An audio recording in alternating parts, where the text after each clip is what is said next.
Attakk fuq il-pajjiż iridu jfixklu l-investiment barrani minn pajjiżna. Sostna l-eks-mexxej tal-marketing tal-gvern fi żmien it-tmexxija ta' Joseph Muscat illum kummissarju tal-films ta' pajjiżna Johan Grech permezz ta' filmat ippubblikat fuq Facebook.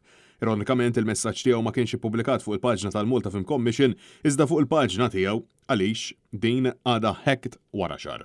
Wara illi bosta ġurnalisti opinjonisti u esperti qed jistaqsu dwar in-nefqa tal-Malta Film Commission mit-taxxi tal-Maltin u Awċin u x'introjtu qed iddaħħal kummissjoni, Johan Grech fi skritt deskritt minn bosta bħal wed surreali tax jifhem illi min qed jistaqsi jagħti attakka lil Malta. Dan huwa attakk fuq pajjiżna.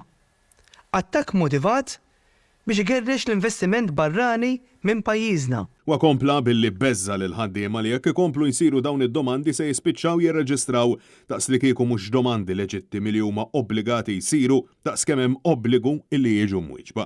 Madankollu l-Kummissarju tal-Films kompla għaddej b'retorika politika u kemm xejn partiġana għaliex jekk kien hemm xi dubju fil-vesti tiegħu u indirizza lis segwaċi saħansitra għan-nom tal-Gvern tal-ġurnata. Dan il-Gvern determinat li jsaħħa l-industrija tal-films, determinat li jinvesti aktar.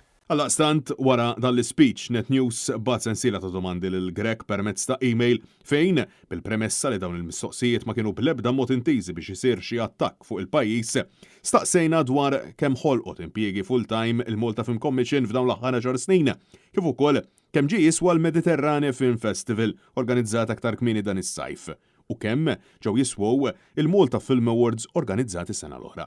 Staqsejna kemm il-darba l-Kummissjoni marret over budget fl-aħħar 10 snin u jekk qatt marru kemm kienet iċ-ċifra.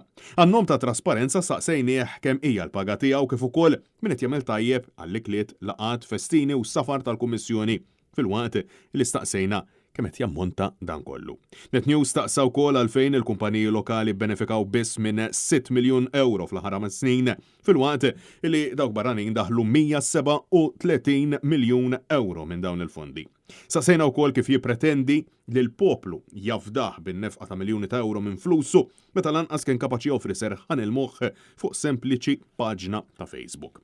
Finalment staqsejna lil Johan Grech jekk baqax jagħmel xogħol tal-marketing lill-gvern anke wara li temm il-pożizzjoni li kellu taħt it-tmexxija tal-amministrazzjoni preċedenti ta' Joseph Muscat.